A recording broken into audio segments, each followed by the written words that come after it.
Morning students. इसकी पिछली class में मैंने डिस्कस किया था फीमेल रिप्रोडक्टिव ऑर्गन्स के बारे में।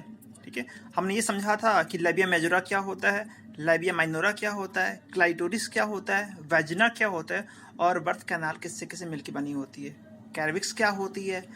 ठीक है, इंटरनल लॉस एक्सटर्नल लॉस क्या होते हैं। इन सारे पॉइंट्स पे हमने अच्छे से डिस्कस किया था। आई थिंक आपको समझ में आया भी होगा। ठीक है, आज के लेक्चर में हम देखेंगे मेंस्ट्रुअल साइकिल को और oogenesis के प्रोसेस को समझेंगे। तो सबसे पहले हम बात करें, अगर मेंस्ट्रुअल साइकिल की बात करें तो मेंस्ट्रुअल साइकिल कह सकते हैं it is a natural phenomena. एक नेचुरल फिनोमिना होती है फीमेल बॉडी की। ठीक है, जो प्यूबर्टी की स्टार्ट होने पे स्टार्ट होती है, यानी कि प्यूबर्टी जैसे ही गेन होगी, जैसे ही मेंस्ट्रुअल साइकिल भी क्या होती है, स्टार्ट होती है। इसकी एक एवरेज माने तो 11 ईयर्स मानी जाती है, बट ये फिक्स नहीं है, हमने कहा एवरेज मानी जा रही है। ऑन एवरेज जो है इसको हम फीमेल बॉडी में 11 ईयर्स मानते हैं। और ये डिपेंड करता है क्लाइमेट पे भी डिपेंड करता है। अगर जहाँ की क्लाइमेट काफ़ी ठंडी है, ठीक है, तो ये डिले भी हो सकता है, 11 ईयर्स के बाद भी हो सकता है। अगर जहाँ की जलवायु काफ़ी गर्म है, ठीक है, तो वो 11 ईयर्स से थोड़ा पहले भी हो सकता है। ठीक है, बट ऑन एवरेज जो मानते हैं वो मानते हैं हम 11 ईयर्स। ठीक है, अब देखो मेंस्ट्रुअल साइकिल जो होता है, एक हमने कहा नेचुरल फिनोमिना होती है। उस पहले मेंस्ट्रुअल साइकिल की बात करें अगर, तो हम उसको 3 अलग अलग फेज में डिवाइड कर रहे हैं। ठीक है, जो आपको दिख रहा होगा यहाँ पे। सबसे पहले बात करें तो menstrual cycle divided into 3 phase. यहाँ पे देखिए मेंस्ट्रुएशन फेज, ठीक है, जो 3 to 5 डेज का होता है। सेकेंड जो फेज है वो फॉलिकुलर फेज है। ठीक है, एंड लास्ट जो है ल्यूटियल फेज, जिसको हम बोल रहे हैं सिक्रेटरी फेज। तो पहली चीज तो आपको ये समझ में आ गया होगा कि मेंस्ट्रुअल साइकिल को हम 3 पार्ट में डिवाइड कर सकते हैं। ठीक है, सबसे पहले कौन सी फेज होगी, मेंस्ट्रुएशन फेज होगी। सेकंड क्या होगा, फॉलिकुलर फेज होगा। और थर्ड क्या होगा, ल्यूटियल फेज या सिक्रेटरी फेज होगा। क्लियर। अभी देखो जो भी ये मेंस्ट्रुअल साइकिल की प्रोसेस होती है, ठीक है, उसके अलग अलग इवेंट्स होते हैं, अलग अलग पार्ट में अलग अलग इवेंट्स होते हैं। अगर हम बात करें, हम यहाँ पे आपको देखें अगर, तो सबसे जो पहला इवेंट्स है यहाँ पे आप देख रहे होंगे यहाँ पे पिट्यूटरी हार्मोन्स लेवल। तो हम पिट्यूटरी ग्लैंड्स में एक इवेंट हो रहा होगा। ठीक है, जो दूसरी इवेंट है वो यहाँ पे देखिए। ठीक है, ठीक है, ओवरियन हार्मोन्स का लेवल है यहाँ पे, जो ओवरी के अंदर हो रहा होगा। ठीक है, और जो तीसरी जो फेज है ये, ठीक है, ये जो फेज हो रही है ये कहाँ पे हो रही है, यूट्रस के अंदर हो रही है। तो हमने आपको बताया जो 3 अलग अलग फेजेस हैं, मेंस्ट्रुएशन फेज है, फॉलिकुलर फेज और ल्यूटियल फेज है, इन तीनों का अलग अलग पार्ट्स में बॉडी के क्या हो रहा है, इसका इवेंट होता है। एक जो इवेंट हो रही है हार्मोन्स का लेवल, वो कहाँ हो रहा है, पिट्यूटरी की तरह कंट्रोल हो रहा है। जो दूसरा हो रहा है वो ओवरी के अंदर हो रहा है, और तीसरा जो हो रहा है वो यूट्रस के अंदर हो रहा है। तो हम इस ग्राफ के थ्रू अलग अलग इवेंट्स को समझने की कोशिश करेंगे। ठीक है, कि कैसे हार्मोन्स कंट्रोल करता है मेंस्ट्रुअल साइकिल को, क्या रोल होता है हार्मोन्स का इस मेंस्ट्रुअल साइकिल से कंट्रोल करने में। ठीक है, तो सबसे पहले हम यहाँ पर समझते हैं। पहले हम बात करते हैं पिट्यूटरी की। ठीक है, तो यहाँ पे आपको ये ग्राफ शो कर रहा होगा। यहाँ पे आपको 2 कलर की लाइन दिख रही होगी, एक रेड कलर की लाइन दिख रही होगी और एक आपको ऑरेंज कलर की लाइन दिख रही होगी। ठीक है, तो जो ये आपको पहला हमने ग्राफ दिखाया है, ये पिट्यूटरी ग्लैंड द्वारा रिलीज हुए हार्मोन्स का लेवल है। ठीक है, तो ड्यूरिंग द मेंस्ट्रुअल साइकिल यहाँ पे जो लेवल होगा, सबसे पहले देखें अगर, तो यहाँ पे FSS का लेवल, FSS यहाँ पे जो रेड कलर से दिखाया हुआ है, हमने यहाँ पे सिंबल भी दिखाया है, रेड कलर को FSS लिखा हुआ है। तो यहाँ पे FSS का लेवल हाई होता है। ठीक है, FSS का जो लेवल होगा वो हाई होगा। ठीक है, FSS की बात करें तो फॉलिकल स्टिमुलेटिंग हार्मोन्स कहते हैं इसको, फॉलिकल स्टिमुलेटिंग हार्मोन्स, यानी कि जो भी ओवरी के अंदर फॉलिकल्स बनेंगे उसके लिए रिस्पॉन्सिबल क्या है, FSS होगी। और इसका रिलीज कहाँ हो रहा है, पिट्यूटरी ग्लैंड से हो रहा है। तो FSS जो होगी फॉलिकल स्टिमुलेटिंग हार्मोन्स होगी। ठीक है, उसका लेवल पहले हाई होता है। हम देखें यहाँ पे, गौर करें यहाँ पे, तो ऑरेंज कलर से ये जो लाइन है, ये रेड वाली थोड़ी ऊपर है, हाई है। तो स्टार्टिंग में FSS का लेवल हाई होता है। ठीक है, ये आपका दिख रहा है हाई है। ठीक है, अब ये जो आपको टोटल दिखाया गया है 1 to 28 का, 28 डेज का, ये आपको हमने ग्राफ दिखाया है। 28 डेज क्यों माना, क्योंकि मेंस्ट्रुअल साइकिल की जो मानते हैं, ठीक है, पूरी एक साइकिल, ठीक है, वो 28 डेज का मानते हैं। हालांकि डिफर भी कर सकता है अलग अलग फीमेल बॉडी में, लेकिन एन एवरेज हम मानते हैं 28 डेज। तो यहाँ पे हम बात कर रहे हैं FSS की। तो हमने देखा कि जो पिट्यूटरी ग्लैंड से हार्मोन्स रिलीज हो रहे हैं उनमें क्या लेवल है, तो सबसे पहले स्टार्टिंग में किसका लेवल हाई है? एफएसएस का। क्यों? क्योंकि हमें क्या करना है, प्री मॉडिकल फॉलिकल्स को अभी मैच्योर करना, बनाना है, तो वहाँ पे एफएस की जरूरत पड़ेगी। तो यहाँ पे स्टार्टिंग में एफएसएस का लेवल जो होता है वो हाई रहता है, ठीक है। जैसे ही 14 डेज से पहले एंड 13 डेज पे, ठीक है, 13 डेज तक जाता है, ठीक है, तो यहाँ पे ये पूरे एफएसएस जो होते हैं हार्मोन्स, ये प्री मॉडिकल फॉलिकल्स को मैच्योर कर देते हैं। यानी कि जो भी प्री मॉडिकल फॉलिकल बन के रेडी हुए हैं पहले से, उनमें से एक को मैच्योर करना है हर मंथ में। हर मंथ में एक को रिलीज करना है। उसके लिए जो फॉलिकल्स होंगे उनको भी क्या करना है, मैच्योर करना होगा। तो यहाँ पे एफएसएच का जो फंक्शन है वो क्या करना है, प्री मॉडिकल फॉलिकल्स को मैच्योर करना। तो 14 डेज पे जो होता है, अगर हम मानते हैं 28 डेज का मेंस्ट्रुअल मानते हैं, मेंसेस मानते हैं, तो 14 डेज पे ओव्यूलेशन होगा, ओवा का डिस्चार्ज होगा, ठीक है। तो ओवा डिस्चार्ज होने से पहले जो एफएसएस का लेवल है वो डाउन हो जाता है। क्यों? क्योंकि यहाँ तक तो ऑलरेडी ये फिर जो फॉलिकल्स हैं वो बन के मैच्योर हो चुके हैं, रेडी हो चुके हैं। अब यहाँ पे 14 डेज से पहले 13 डेज पे इसका लेवल क्या होता है, एफएसएस का डाउन हो जाता है। तो यहाँ पे उस प्री मॉडिकल जो फॉलिकल्स हैं जो मैच्योर होके, जो हम कह सकते हैं ना उसको ग्राफियन फॉलिकल्स जो उसका नाम देते हैं, वो यहाँ पे बनता है। तो उससे उस एक को रिलीज करने के लिए जो हार्मोन्स रिस्पॉन्सिबल होता है वो होता है एलएच। तो जैसे ही 14 डेज पे आएगा तो 13 डेज पे इसका लेवल डाउन हो गया, और जैसे ही 14 डेज पे पहुंचता है तो ये जो होता है एलएच हार्मोन्स, उसका लेवल हाई हो जाता है। देखिए यहाँ पे ये काफी पीक पे है, एलएच का हार्मोन्स का लेवल हाई हो जाएगा, ठीक है। तो यहाँ पे इस पॉइंट्स को हम बोलते हैं एलएच सर्ज बोलते हैं, ठीक है। क्योंकि एलएच हार्मोन जो होती है, ल्यूटिनाइजिंग हार्मोन्स होती है, वो उस एग को बाहर निकालने का एक फैक्टर होता है, जिसकी वजह से वो फैक्टर बाहर निकलता है एग, ठीक है। तो यहाँ पे एलएच का लेवल हाई हो गया 14 डेज पे, लेकिन 14 डेज से पहले तक जो था वो एफएसएस का लेवल हाई था, लेकिन जैसे ही 14 डेज पहुंचा तो एफएस का जो एलएच का लेवल है वो क्या हो गया, हाई हो गया। अब यहाँ पे देखेंगे तो फिर 28 डेज आते आते फिर जो एक बार और एफएसएस का लेवल हाई होगा, क्योंकि एफएसएस का लेवल अगले मंथ के लिए तैयारी करेगा। अगले मंथ में फिर एक को रिलीज करना है, तो उसके लिए जो ग्राफियन फॉलिकल है, प्री मॉडिकल जो फॉलिकल्स हैं, उनको क्या करना पड़ता है, मैच्योर करना होगा। तो फिर वहां पे लेवल क्या हो जाएगा, हाई हो जाएगा। ये जो इवेंट हुआ, ये पिट्यूटरी ग्लैंड्स के द्वारा रिलीज हुए हार्मोन्स का हमने भी देखा। एक इवेंट हमने देखा जो पिट्यूटरी ग्लैंड्स के द्वारा कंट्रोल हो रही है, एफएसएस और एलएच का लेवल, ठीक है। आई थिंक आपको ये समझ में आया होगा कि दोनों का लेवल कैसे डाउन और अप हो रहा है, ठीक है। जो सेकेंड इवेंट है वो हम समझेंगे ये, ठीक है। ये जो है ओवरी के अंदर होने वाले इवेंट्स है। ओवरी के अंदर क्या है, सारे प्री मॉडिकल फॉलिकल्स।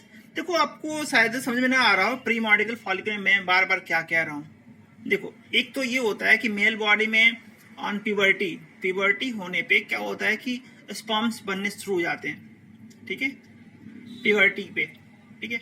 और एवरेज उसमें मानते हैं कितना, 14 ईयर्स मानते हैं मेल बॉडी में। बट फीमेल बॉडी में क्या होता है, 11 ईयर्स मानते हैं। तो 11 ईयर्स मानते हैं, ठीक है।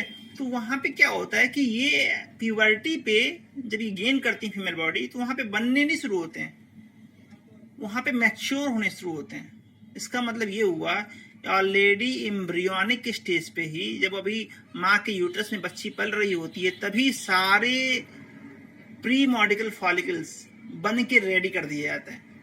ये प्यूबर्टी के बाद नहीं बनते, प्यूबर्टी से पहले यानी कि एम्ब्रियोनिक स्टेज पे ही 5th मंथ तक ही जो एम्ब्रियो होता है, ठीक है, तभी सभी के सभी प्री मॉडिकल अप्रोक्सीमेटली 80,000 के आसपास प्री मॉडिकल फॉलिकल जो होती है बन के रेडी करके रख दिए जाते हैं। और जब प्यूबर्टी आती है तो उसमें से एक एक जो है मैच्योर होता है। वो सारे जो प्री मॉडिकल फॉलिकल्स हैं उनमें से केवल एक एक जो है फॉलिकल्स मैच्योर होके और एक का फॉर्मेशन, एक को रिलीज करने का काम करते हैं। तो ये प्यूबर्टी के बाद नहीं होती, प्यूबर्टी पे होने के बाद केवल वो उनका मैच्योरिंग होता है, ठीक है, मैच्योर होते हैं, वो ऑलरेडी पहले से बन के उनको रख लिया जाता है, ठीक है। तो यहाँ पे हम देख रहे हैं जो ग्राफ ये देख रहे हैं, ठीक है, इस ग्राफ में आपको दिख रहा होगा ओवेरियन इवेंट्स। ये ओवरी के अंदर होने वाले इवेंट्स इसको ओवेरियन इवेंट्स बोल रहे हैं, ठीक है। और नीचे लिखा हुआ ओवेरियन हार्मोन्स लेवल। ओवरी के अंदर हम देखें अगर तो 2 हार्मोन्स दिखा रहा है, एस्ट्रोजन्स और प्रोजेस्टेरॉन, ठीक है। फिर हमने वही ग्राफ बनाया है 1 to 28 डेज का हमने बनाया है। यहाँ पे मेंशन कर सकते हैं आप 28 डेज, इसको आप मेंशन करते हो 14 डेज और इसको आप स्टार्टिंग कर सकते हो 1 डेज का, ठीक है। तो देखिए अगर तो हमने कहा प्री मॉडिकल फॉलिकल्स ऑलरेडी कब बन के रेडी हो जाते हैं, वो एम्ब्रियोनिक स्टेज पे, ये माँ जो होती है, माँ के यूट्रस के अंदर बच्ची पल रही होती है, तभी सारे के सारे प्री मॉडिकल फॉलिकल्स बन के तैयार हो जाते हैं, ठीक है। बाद में उनको बनाना नहीं होता, बाद में बस केवल उनको प्यूबर्टी होने पे केवल उनको मैच्योर करना होता है, ठीक है। तो ऑलरेडी पहले से 80,000 अप्रोक्सीमेटली 80,000 प्री मॉडिकल फॉलिकल्स बन के रेडी हो जाते हैं। तो यहाँ पे आप देखिए ओवरी के अंदर कौन सी इवेंट चल रही है, ठीक है। तो यहाँ पे आपको दिख रहा है ये प्री मॉडिकल फॉलिकल्स, प्री मॉडिकल फॉलिकल्स अपने आप को मैच्योर कर रहे हैं, ठीक है। हमने ऊपर देखिए मेंशन किया हुआ डेवलपिंग फॉलिकल्स। तो वो जितने भी प्री मॉडिकल फॉलिकल्स बने हैं उनमें से हर मंथ में एक जो है फॉलिकल्स अपने आप को डेवलप करेगा, मैच्योर करेगा। तो देखिए प्राइमरी फॉलिकल, फिर सेकेंडरी फॉलिकल, फिर टर्सरी फॉलिकल, ठीक है। टर्सरी फॉलिकल्स के बाद जो होता है वो होता है ग्राफियन फॉलिकल बनता है। तो प्राइमरी फॉलिकल, सेकेंडरी फॉलिकल, फिर टर्सरी फॉलिकल और फिर उसके बाद से ग्राफियन फॉलिकल। ग्राफियन फॉलिकल जो होती है साइज में थोड़ी बड़ी होती है और उसी के अंदर क्या होते हैं, एग होते हैं, ठीक है। तो 13 डेज से पहले यानी 14 डेज से पहले की बात किया था हमने, तो इसके पहले एफएस का लेवल क्या होता है, अब डाउन होना शुरू हो जाता है, ठीक है। यानी स्टार्टिंग में देखा था, इस ग्राफ को नहीं देखा था, तो एफएस का लेवल हाई था। क्यों हाई था, क्योंकि इसका मैच्योर करना था, इसे डेवलप करना था। तो इसको डेवलप करने के लिए एफएस की जरूरत होती है। तो ये अब डेवलप हो चुके 13 डेज तक यहाँ पे, ठीक है। अब इसे डेवलप करना नहीं है, ऑलरेडी मैच्योर हो चुके हैं, तो एफएस का लेवल क्या होता है, डाउन हो जाता। नहीं देखा था इसके पहले वाले ग्राफ में। इस ग्राफ में भी देखना है कि यहाँ पे क्या होता है। तो यहाँ पे हम देखिए एस्ट्रोजन का लेवल पहले हाई है। क्यों हाई है, क्योंकि जो ये फॉलिकल्स बने हुए हैं ना, ये प्री मॉडिकल फॉलिकल्स जो मैच्योर हो रहे हैं, इनसे भी एस्ट्रोजन हार्मोन्स रिलीज होते हैं, ठीक है।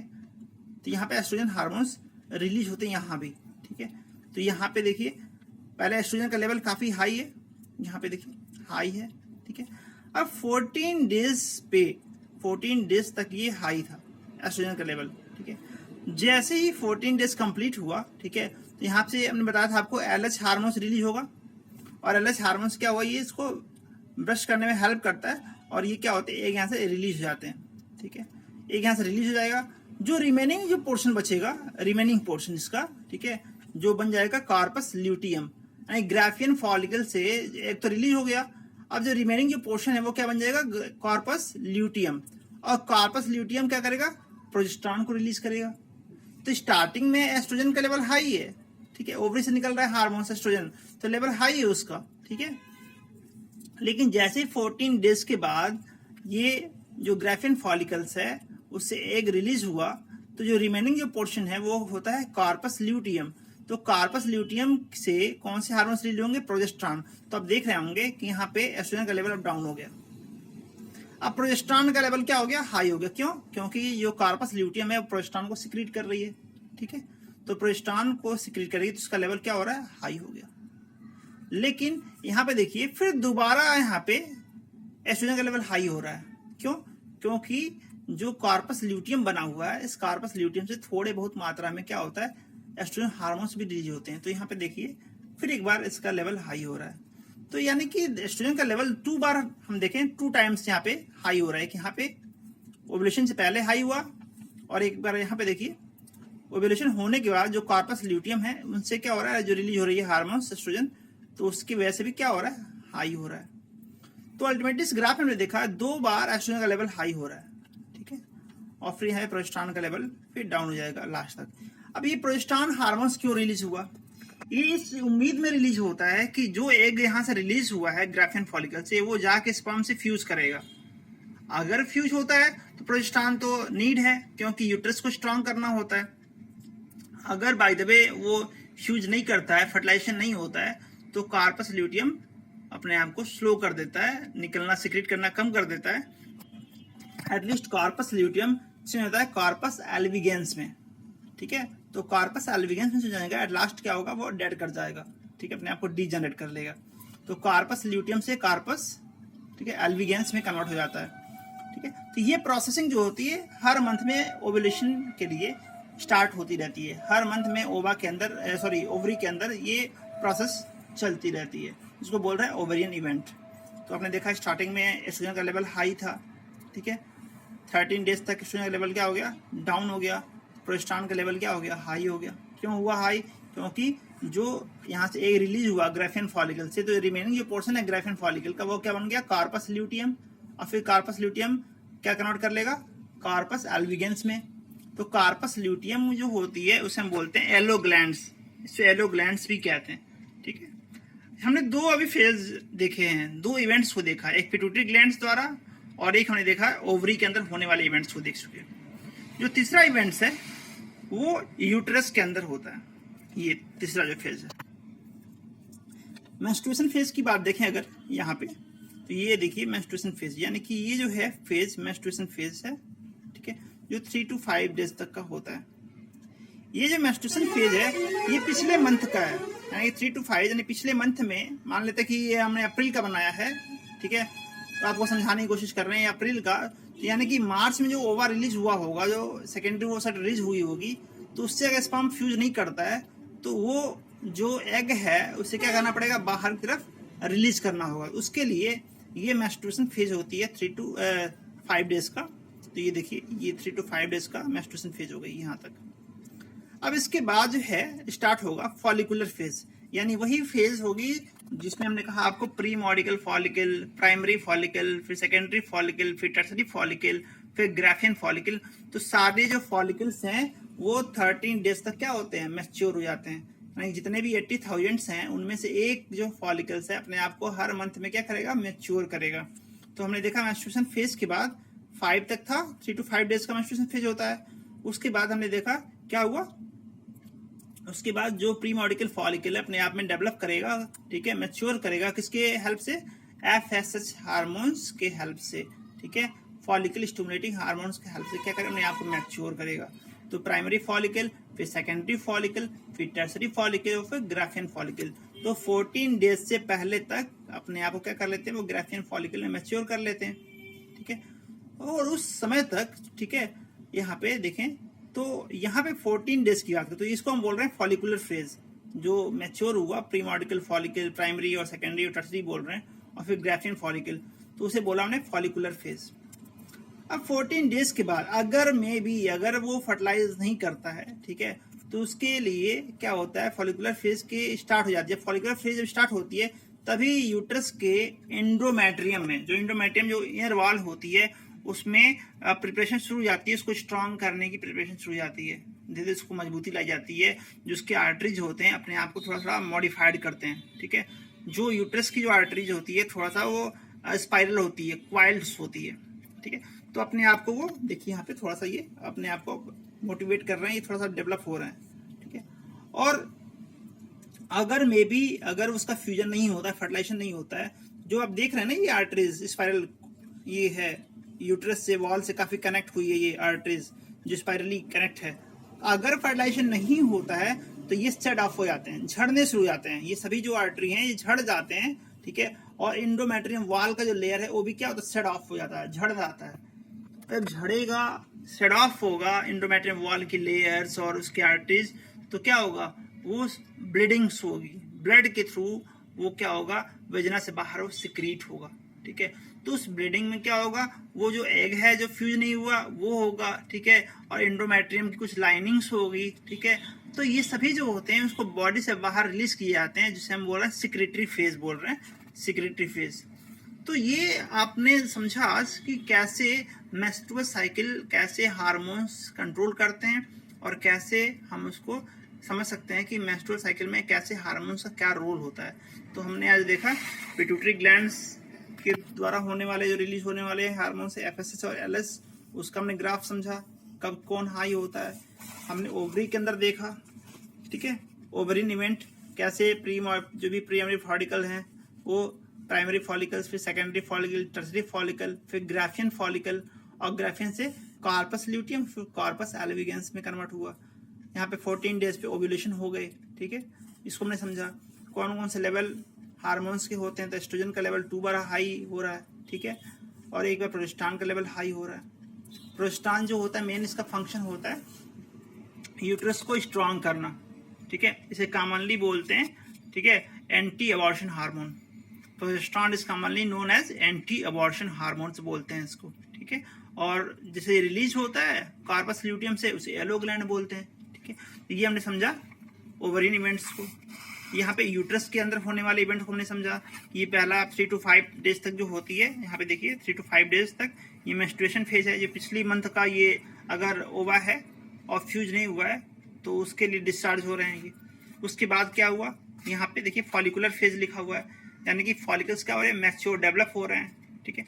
14 डेज के बाद अगर वो अपने आप को फर्टिलाइज नहीं किया तो जितने भी आप आर्टरीज देख रही है ना स्पाइरल, ये कनेक्ट है एंडोमेट्रियम से, तो ये सेड ऑफ हो जाते हैं, झड़ जाते हैं, झड़ते हैं तो एंडोमेट्रियम के लेयर और ये आर्टरी जो होते हैं वो सेड ऑफ होते हैं, जिसके थ्रू ब्लीडिंग होती है और ब्लीडिंग के थ्रू वजन से बाहर रिलीज होती है, जिसको मेंस्ट्रुएशन कहते हैं, ठीक है।